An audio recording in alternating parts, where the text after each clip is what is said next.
حضرت یوسف علیہ السلام اللہ کے نبی ہیں اور آپ خوبصورت تھے، حسین و جمیل تھے. آپ کے پیچھے ایک عورت وہ آپ کے حسن کی فریفتہ ہو گئی، آپ کے پیچھے لگ گئی، جس کی وجہ سے آپ پریشان ہوئے اور ایک وقت آیا کہ آپ کو جیل بھی جانا پڑا. تو اس واقعے کو اللہ تعالیٰ نے قرآن پاک میں یوں بیان فرمایا کہ یوسف علیہ السلام کے پیچھے جب خاتون لگی، عورتیں لگی آپ کے حسن کی وجہ سے، آپ کے پیچھے لگی اپنی خواہش پوری کرنے کے لیے، تو اللہ تعالیٰ سے آپ نے کیا فرمایا؟ لا تصرف عنی کیدہن، اگر آپ نے ان کے مکر کو مجھ سے دور نہ کیا تو پھر میں ان کی طرف مائل ہو جاؤں گا، میں ان کی طرف مائل ہو جاؤں گا. کیا اللہ کے نبی ہیں، وہ یہ کہہ رہے ہیں کہ اگر ان خیالات، ان وسوسوں اور ان عورتوں کو مجھ سے دور نہ کیا، ان کا مکر مجھ سے دور نہ ہوا تو میں بھی مائل ہو جاؤں گا. تو انسانی فطرت یہ ہے کہ جب اس پر کوئی وسوسے آتے ہیں، کوئی خیالات آتے ہیں، کوئی گناہ اس کی طرف متوجہ ہوتے ہیں، تو اگر وہ اپنے آپ کو قابو نہ کرے، اللہ کی پناہ میں لے کر نہ آئے، تو پھر وہ اس طرف مائل ہو سکتا ہے، اس طرف مائل ہو سکتا ہے.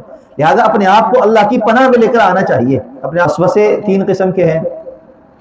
ایک وسوسہ وہ ہے کہ جو عقیدے کے متعلق ہو. کیا مطلب؟ اللہ کی ذات کے بارے میں خیالات اور وسوسے آتے ہیں کہ اللہ ہے یا نہیں ہے، اللہ تعالیٰ نے جنت جہنم کو بنایا ہے کہ نہیں بنایا ہے، یہ وسوسے آ رہے ہیں. وہ چیزیں جس سے انسان کا عقیدہ درست ہو اور ایمان قائم ہو، ان چیزوں کے بارے میں وسوسوں کا آنا بڑا ہی خطرناک عمل ہے. اس لیے کہ اگر ان وسوسوں کو دور نہ کیا جائے، ان وسوسوں کو نہ جھٹکا جائے، تو یہ بات اتنی بڑھ جائے گی کہ انسان ایمان سے چلا جائے گا، عقیدہ اس کا ختم ہو جائے گا.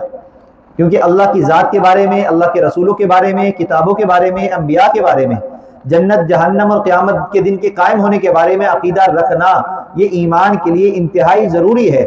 اگر ان چیزوں کے بارے میں کسی ایک چیز کے بارے میں بھی وسوسہ آیا اور ان وسوسوں کی وجہ سے اس کے بارے میں عقیدہ ڈاواڈول ہوا تو ایمان چلا جائے گا. لہذا عقیدوں کے متعلق وسوسہ آ جائے تو اس کو فوراً جھٹک دینا چاہیے، فوراً اپنے آپ کو دوسری جگہ مشغول کرنا چاہیے. دوسری قسم خیالات. خیالات کس چیز کے؟ گناہ کے آ رہے ہیں کہ میں یہ کام کر لوں، میں چوری کر لوں، میں فلاں گناہ کر لوں، میں گانے سن لوں، فلاں کو میں گالی دے کر آ جاؤں، فلاں کو میں مار کے آ جاؤں، فلاں کی چیز میں دائیں بائیں کر دوں، فلاں بندہ جس سے میری ڈیل ہوئی ہے اس کو میں دھوکہ دے دوں، اس کا پیسے جو میرے پاس ہیں وہ پیسے میں کھا جاؤں. یہ گناہ ہے. گناہوں کے اور غلط کاموں کے وسوسے آنا، جب تک یہ وسوسے ہیں تو کوئی حرج نہیں.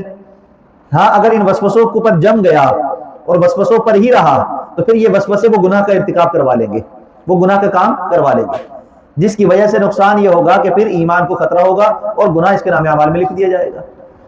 اور تیسرے قسم کے وسوسے کیا ہے کہ نیت باندھی نماز کی اور فوراً خیال آ گیا کہ مجھے تو کھانا کھانا تھا، مجھے تو فلاں کے پاس جانا تھا. کاموں کا خیال آ رہا ہے، کاموں کا. اب یہ کام کوئی گناہ تو نہیں ہے، آنا جانا ملنا گھومنا پھرنا ادھر ادھر جانا، کلاس میں جانا، بازار جانا، کوئی کام کرنا، دوست کے پاس جانا، یہ کوئی گناہ کے کام تو نہیں ہے. اب ان کاموں کا خیال آ رہا ہے نماز میں، وسوسہ آ رہا ہے. تو ان وسوسوں کا آنا یہ مباح ہے، آتے ہیں کوئی بات نہیں، لیکن اس کو جھٹک دیں. کیسے؟ ہم نماز پر غور و فکر شروع کر دیں. کیا مطلب؟ جب ہم نماز کی نیت باندھیں اور وسوسے آ رہے ہوں تو پھر نماز میں جو ہم پڑھ رہے ہیں اس طرف ہم دھیان دیں. ہم ثنا پڑھ رہے ہیں، ہم سورۃ الفاتحہ پڑھ رہے ہیں، ہم اس پر دھیان دیں، ان آیات پر غور و فکر کریں، ان آیات کے معنی پر غور و فکر شروع کر دیں. تو خود بخود ان خیالات یہ ہم سے دور ہو جائیں گے، وسوسے ہم سے دور ہو جائیں گے.